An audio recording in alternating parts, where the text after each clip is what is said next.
The weather was cold. It was a dreary January evening in Washington, D.C. Yet a multitude of people gathered on the steps of the United States Capitol. This spontaneous outpouring in 1871 was like nothing the nation's capital had seen for years. The rotunda soon filled to capacity. After a speech, Supreme Court Justice David Davis raised the red, white, and blue American flag to reveal what all had come to see: the marble statue of Abraham Lincoln.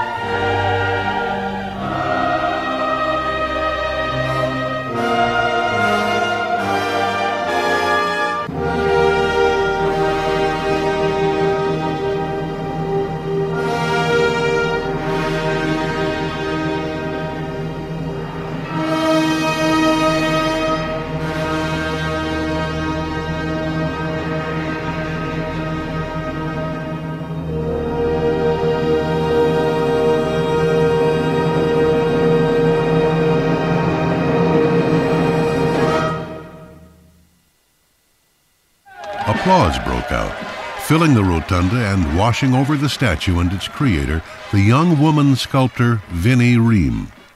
Just 23 years old, Miss Ream hardly looked like a master craftsman. The saga began on a dreary evening in April of 1865, when a shot rang out at Ford's Theater in Washington. The next day, the country learned that Abraham Lincoln had died. One person destined to be affected by the news was Vinnie Ream, then a teenage girl and a young apprentice sculptor who was modeling the president.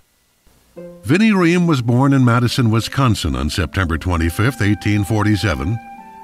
Vinnie Ream learned how to draw and paint from Winnebago Indians in Wisconsin.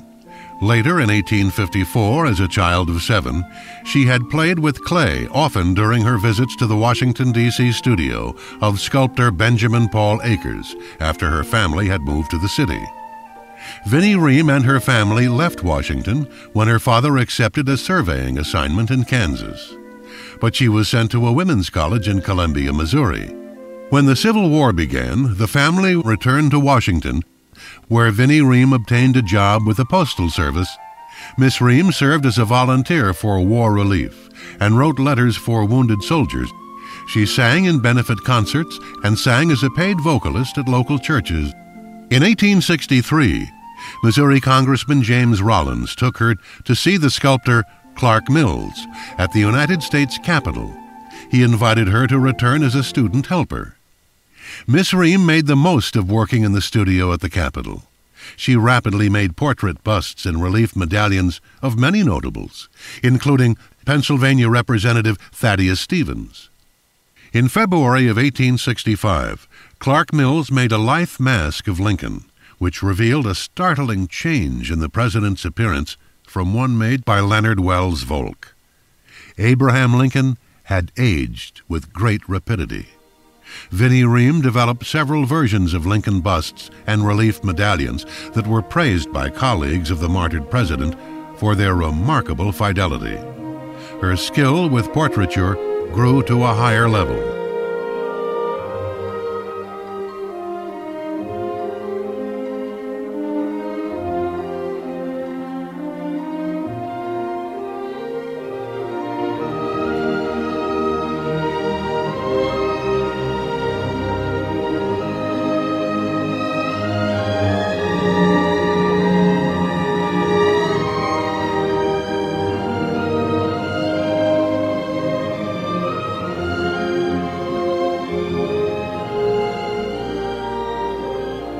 After Lincoln's death, Vinnie learned that interest was growing for a statue for the U.S. Capitol. She sent a letter to the committee asking for the job and submitted a copy of the Lincoln bust as an example of her work. The cagey Republican patriarch Thaddeus Stevens championed the idea and orchestrated a resolution to give Vinnie Ream the coveted commission outright. The commission reflected post-war views about a new birth of freedom that broke down many barriers. Vinnie Ream became a living symbol who stood for a distinctive form of art that represented common Americans rather than cultivated aristocrats. The act of Congress giving a major art commission to a teenage girl from the West created a rhubarb of regional rivalry. Vinnie Ream became famous overnight. During the impeachment of President Andrew Johnson, a brouhaha erupted again when Vinnie Ream was targeted to influence the vote of Senator Edmund Ross. Vinnie Ream denied involvement, but the subtle Miss Ream was sympathetic. She would often be credited with preventing Andrew Johnson's premature ouster from the presidency. The studio became a fashionable attraction.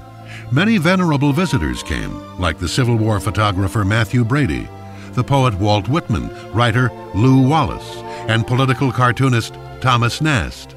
The studio was near the office of Supreme Court Justice David Davis, who had been Lincoln's personal manager. He visited often, giving advice.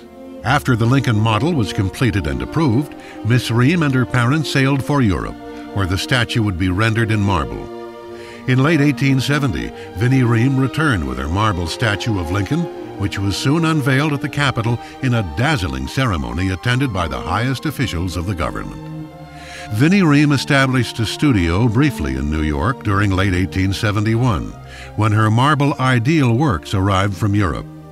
Perhaps the most notable work on display in New York was a marble statue of the controversial ancient Greek poetess Sappho. Another ideal work was a marble statue of the biblical prophetess Miriam. Vinnie Ream's largest major work was a 10-foot-tall bronze figure of Civil War Admiral David Farragut. The Farragut was unveiled amid great fanfare in 1881. She submitted a bid for the Lincoln Memorial, and at the time of her death in 1914, she was making a statue of the Cherokee linguist Sequoyah, a work completed by George Julian Zolnay. Today, Vinnie Ream's legend lives on, and she has been featured in the official guidebook of the United States Capitol. Her Lincoln statue continues to affect its observers. During the funeral of President John F. Kennedy, many were moved as the image of Mr. Lincoln appeared to be gazing sadly down on the scene. As one of the oldest works in the Capitol, the statue ultimately came to symbolize the mutual triumphs of a martyr president whose ideas prevailed, and a young woman's artist's success in a provincial world.